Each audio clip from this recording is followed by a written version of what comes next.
Friends, વર્ષા અડાલજા લિખિત નવલિકા મારે પણ એક ઘર હોયની નાયિકા લીનાનું પાત્ર હું એક પાત્રી અભિનયના માધ્યમ દ્વારા રજૂ કરું છું. વર્ષાબેને વાત કરી છે બે બહેનો વચ્ચેના ખાટા અને કડવા સંબંધો. મોટી બહેન લીના ડાહી છે, સમજુ છે, હોશિયાર છે, કયાગરી છે, મહેનતુ છે અને બહાદુર પણ છે. પણ લીના સંજોગોનો શિકાર છે. નાની બહેન સુરેખા નાનપણથી જ માનસિક રોગનો ભોગ બની છે. તેથી તેની બધી જ જવાબદારી લીનાને માથે આવી છે. તેથી લીના તેનું બાળપણ અને યૌવન માણી જ શકી નથી. તેના બાળપણ અને યૌવન આ જવાબદારીના ભાર નીચે કચરાઈ ગયા છે. તેમના માતા પિતા પણ નાની બહેન સુરેખાના સ્વાસ્થ્ય ખાતર મોટી બહેન લીનાની બધી જ ઈચ્છાઓ, આકાંક્ષાઓ અને મહત્વાકાંક્ષાઓ કચડી નાખે છે. વાર્તામાં આગળ આવે છે એક પ્રણય ત્રિકોણ.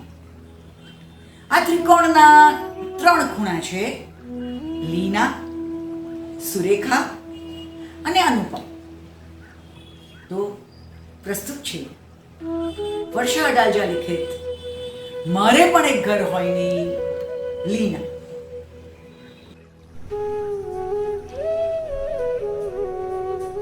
અનુપમ, તમે અહીં બહાર આવો. મારે તમને કશું કહેવું છે અને તે માટે તમે શાંત હો, તે અત્યંત જરૂરી છે. અનુપમ, હું વાતની શરૂઆત ત્યાંથી તમારી અધીરાઈ હું સમજી શકું છું. અનુપમ, તમારી સુંદર પત્નીને આવી વિચિત્ર હાલતમાં, આવા વેર વિખેર ખંડમાં જોઈને તમે મૂંઝાઈ ગયા છો. પ્લીઝ તમે આમ આકા ના થાઓ અનુપમ, નહીંતર હું મૂંઝાઈ જઈશ. તમે મારી આખી વાત પૂરેપૂરા ધ્યાનથી સાંભળજો. અનુપમ, સુરેખાને એક દર્દ છે.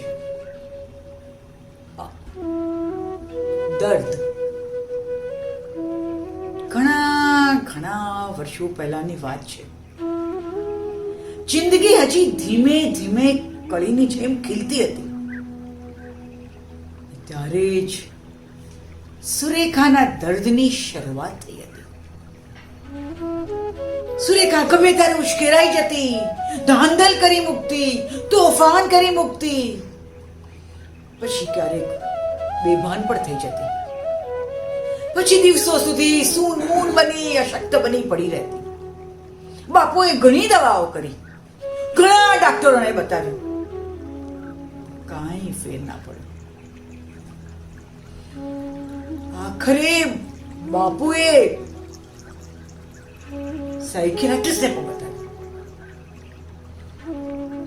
અનુપમ, આ પરીકથા નથી. જો કદાચ એવું હોત તો ઘણું સારું થાત. અનુપમ, જે સત્ય તમારે સ્વીકારે જ છૂટકો છે, તેની સામે આમ આંખ વીંચીને શું કરશો? સાયકિયાટ્રિસ્ટે સુરેખાના દર્દનું સ્કિઝોફ્રેનિયા એવું નિદાન કર્યું. બાપુએ દવા કરવામાં મના ન રાખી, પણ આ રોગનો કોઈ સચોટ કહી શકાય તેવો ઈલાજ જ નથી. સાયકિયાટ્રિસ્ટે કહ્યું કે સુરેખાની દરેક ઈચ્છા સંતોષવાથી તેના મનને આઘાત નહીં લાગે અને તેના નાજુક ઉર્મિતંત્રને ઠેસ નહીં પહોંચે, એટલે ધીમે ધીમે રોગના હુમલા ઓછા થઈ જશે અને વખત જતા તે તદ્દન નોર્મલ બીજી યુવતીઓ જેવી સામાન્ય યુવતી બની જશે. બાપુજી સુરેખાની દરેક ઈચ્છા સંતોષતા હતા અને તેને હંમેશા આનંદમાં રાખવાની કોશિશ કરતા હતા. બિચારા ડોક્ટર, તેઓ એટલું એ સમજી ન શક્યા અનુપમ કે તેઓ એક દર્દ મટાડીને બીજું દર્દ ઊભું કરતા હતા. અનુપમ, સુરેખાનું દર્દ તેની આદત બની ચૂક્યું હતું.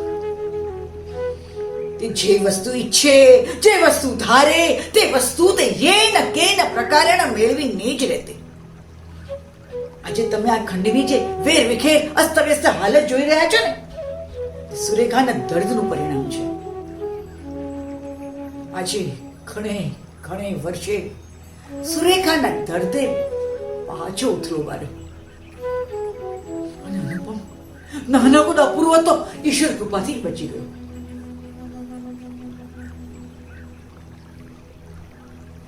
તમારી વાત સાચી છે અનુપમ.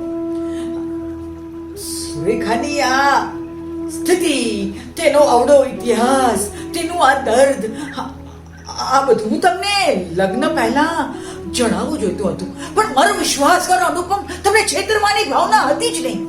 અનુપમ, જો તમે મારી વાત તો સાંભળો. તમે મને બોલી તો લેવા દો અનુપમ. જુઓ, હું જાણું છું કે તમે ગવાયા છો. તમારી સાથે અન્યાય થયો છે. કદાચ તમારી સાથે દગો થયો છે. પણ મારી વાત તો માનો. તમે મને સમજવાની તો કોશિશ કરો.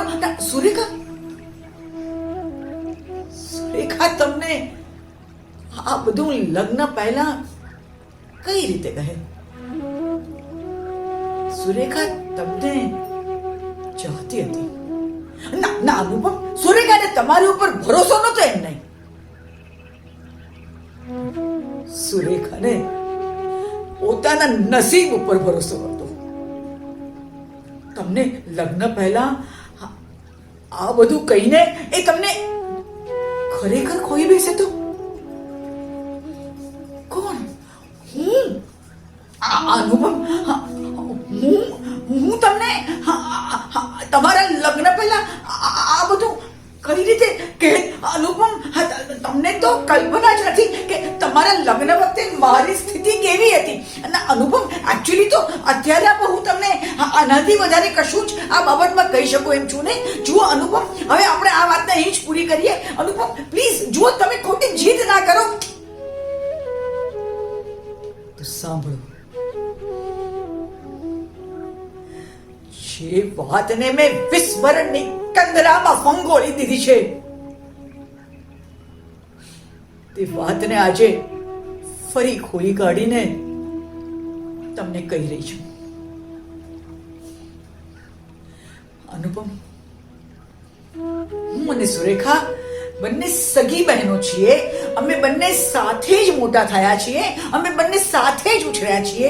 પણ અફસોસની વાત છે કે અમને બંનેને ક્યારે સગી બહેનો હોઈએ એવું લાગ્યું નથી. અમે બંને ક્યારેય એક ના થઈ શક્યા. કારણ સુરેખા માટે મારે સતત કરવું પડતું. મારા સ્વપ્નોનું સમર્પણ મને પાગલ બનાવી મૂકતું. અમારી જાન મારે જો સુરેખાને ધિક્કારવા લાગી હતી. ત્યાગ, ભોગ, ફરજ જેવા મોટા મોટા શબ્દોના ભાર નીચે હું કચરાતી જતી હતી. આ લોકો કહે છે કે હું મહાન છું. ના, મારે નથી જોઈતી આ મહાનતા. મારે માટે મારે ખાતર જીવવું છે અનુપમ. અને ત્યાં તમે મારી જિંદગીમાં આવ્યા.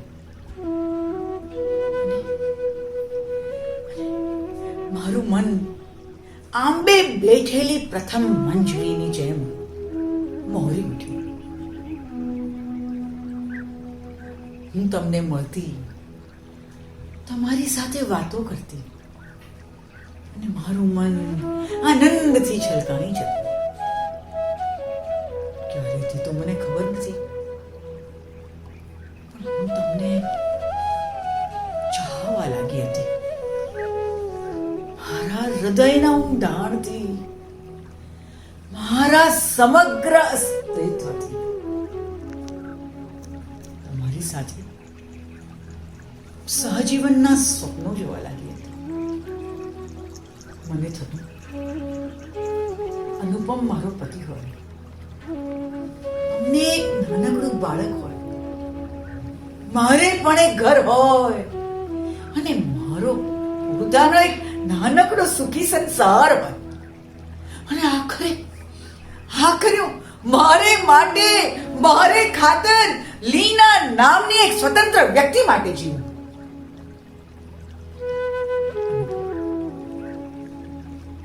સાંભળો છો ને તમે આ બધું?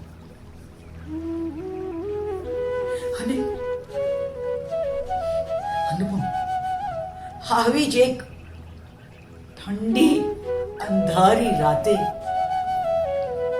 સુરેખાએ મારી પાસે અનુપમ માંગ્યું.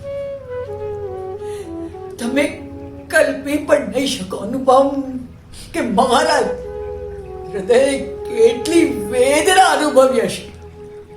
આજ સુધી મારી પાસે મારું પોતાનું કહી શકાય તો કશું હતું જ નહીં. મારી દરેક આશાનું, મારા દરેક સ્વપ્નનું, મારી દરેક ઈચ્છાનું મેં સુરેખાને દાન દઈ દીધું હતું. અને આજે સુરેખા મારી પાસે મારી જિંદગીનો એક માત્ર આધાર પણ માગી રહી હતી. અનુપમ, તમને ખબર છે કે મેં સુરેખાને શી ધમકી આપી? મેં સુરેખાને કહ્યું કે હું અનુપમને કહી દઈશ કે તું એક વિચિત્ર દર્દથી પીડાતી દર્દી છે, તું એક સ્કિઝોફ્રેનિક છે. તમને ખબર છે અનુપમ, મને સુરેખાએ શું કહ્યું? મને સુરેખાએ કહ્યું કે માની લો મોટી બહેન કે અનુપમ મને, નાની બહેનને, સુરેખાને નહીં પરણે તો પણ તમને, મોટી બહેનને, લીનાને તો ક્યારેય નહીં પરણે. અને અનુપમ, ત્યારે જ મને ખ્યાલ આવ્યો કે તમે બંને બહુ આગળ વધી ગયા છો.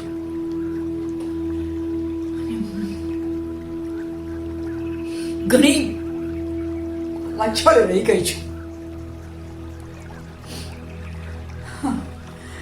અનુપમ, સુખ હંમેશા મારી સાથે મૃગયા ખેલતું આવ્યું છે. આ રમતમાં તે આગળ ને આગળ, દૂર ને દૂર દોડી જતું ને ક્યારેય મારા હાથમાં ન આવતું. આ રમતમાં હું અત્યંત થાકી ગઈ હતી, હારી ગઈ હતી. ને ત્યાં જ અચાનક જ જેને ખૂબ ઝંખ્યું હતું, જેને ખૂબ સેવ્યું હતું, જેને ખૂબ ઈચ્છ્યું હતું એ સુખ મારી સામે મોહમયું કાંચન મૃગ બનીને ઊભું હતું. હું એને વીંધી નાખવા ઈચ્છતી હતી. અનુપમ, હું લક્ષ્મણ રેખા ઓળંગી જ ના શકી.